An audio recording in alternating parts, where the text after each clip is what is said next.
Thank you for staying with us. For our next interview, we'll be speaking about the Little Carib Theatre, who's celebrating 75 years of theatre and the arts. And the only person who can do this well and have this conversation with us is Sonja Dumas, who's the vice chair of the Little Carib Theatre. Good morning, Sonja. Good morning. Good morning. Thank you for having me. Thank you for being here. It is an honor to discuss the Little Carib Theatre with you. That space has so much history, and we want to kind of delve a little bit into that and talk about the exhibition as well.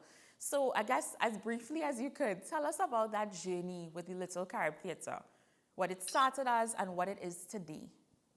Well, it was the vision of Beryl McBurney, the late great Beryl McBurney, who was one of our dance pioneers and education pioneers in terms of the arts.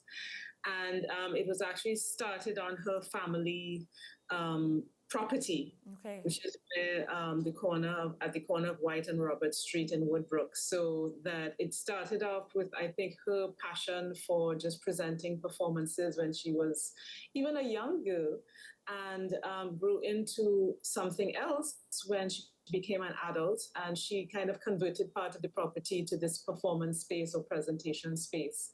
And that was in the 40s. And then in 1948, she made it quote unquote official by having the great Paul Robeson, who was still is one of the most famous concert singers of his time, who was visiting Trinidad.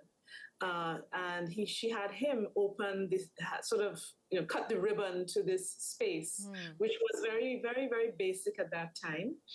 In fact, the stage ran the other way. It ran north-south. It didn't run east-west as it does now. Okay. The entrance was at the White Street side, and the current entrance is on the Robert Street side. So there were a lot of differences, but it was a great sort of a very enthusiastic time about, kind of promoting our arts, our indigenous culture, even though we were still under colonial rule.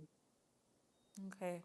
As a performer, I think it's an honor to know that you have touched the Little Carib Theatre stage. I think that there's a bit of a magic in that space. Talk to us about the performers, the shows that have passed through, over time, the legacy, persons being able to say, I have performed at Little Carib Theatre. The Little Carib Theatre has, I would say, on one level, it has actually launched the careers or certainly been the font of inspiration to go on to do more things for many, many people in many, many different areas of the arts. So while it began as a dance theatre, and its main legacy is that of folk dance and folk traditions being presented on a stage, you have people like the group Three Canal started their Three Canal show at the Little Carib, right? So if you're talking about contemporary people, you're talking about in the 70s and 80s, there was a lot of dramatic activity, theatrical activity going on with plays and so forth. And that was, it was Derek Walcott who went on to, that was in the 60s actually, Derek Walcott went on to win the Nobel Prize for Literature. He had his first sort of group set of performances under the Little Carib. When I say first, I should say he had something before that, but in the 50s. But in terms of the Little Carib, he had this other thing going. And then you have people like Mervyn de Gouges, a leading director who's produced things at the Little Carib. You had Christine Johnston of the Bagasse Company. You have Etienne Charles has done recordings there. It's really quite a diverse kind of plate, and it's a very full plate as well. We have a lot of musicians, a lot of, Chrison Joseph just had a really, really successful performance there. It was fantastic.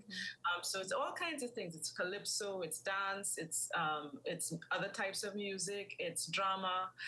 And again, Cecilia Salazar, she's another one. I just keep popping up with names. Now, with the Little Carib Theatre, it's not just the arts, but it's also the educational aspect of it. and we know that there's the exhibition at Nallis. So tell us about that and, the importance of not just the public coming, but more in particular, the students coming to see this exhibition, see this history before them.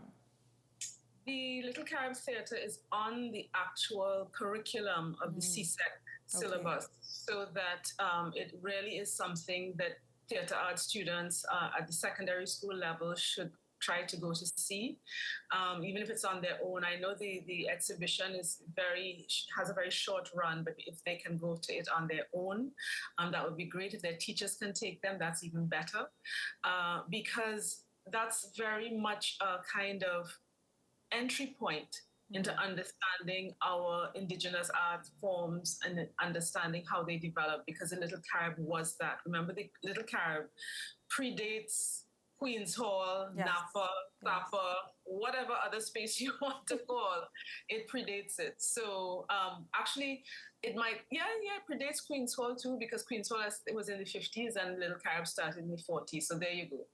So it's really important, I think, and we're really happy to be able to bring this to the public for free at the National Library, and we're very grateful to the National Gas Company for their support.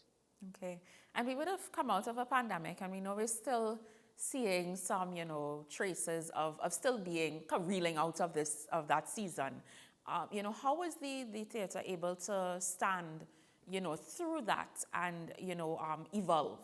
Over the years, it has evolved, and I know that would have been a significant point where a new set of evolution had to arise.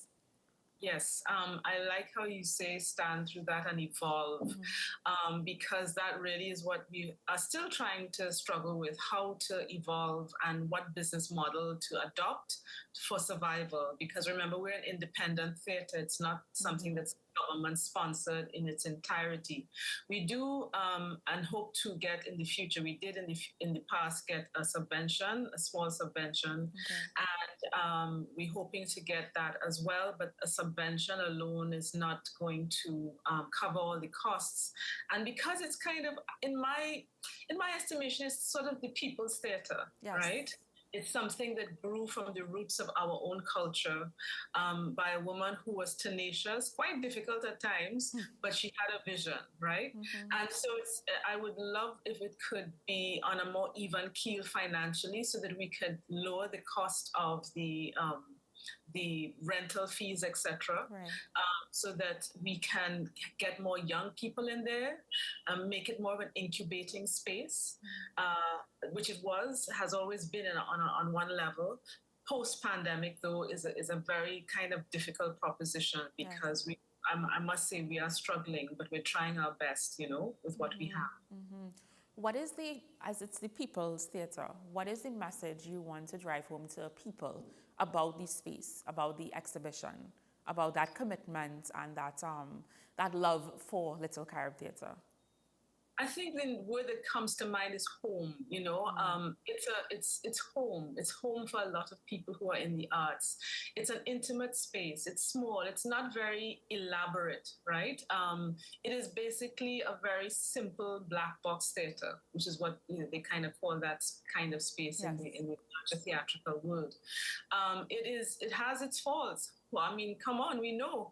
I mean, before it was enclosed, you used to hear dogs barking outside. There's an urban legend that says that I think Beryl threw out a chicken once or something, because the chicken came clucking into one of the performances. I mean, it has all those rich little moments which are quite irritating when you're on the stage, but cute afterwards. But I think the word home, is the word that comes to me. It's coming home. It's coming to a space that's safe and welcoming and warm and full of faults, but still wonderful. Yes. Before we wrap, just remind our viewers where and when the exhibition is taking place.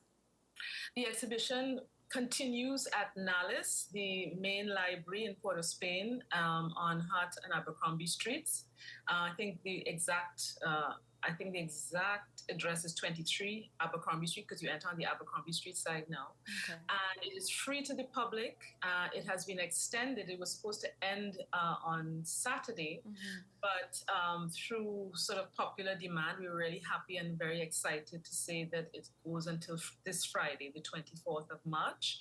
So I just want to encourage, and it's free. Just walk in the library and you see it. Right there in the rotunda. So I'd really, really encourage people to see it and see a little slice about theatrical history. Yes, thank you so much for sharing with us, Sonja Dumas. We appreciate you and the work that you and the team are doing at the Little Carib Theatre. We take a short break. When we come back, we have more in store for you. Stay with us.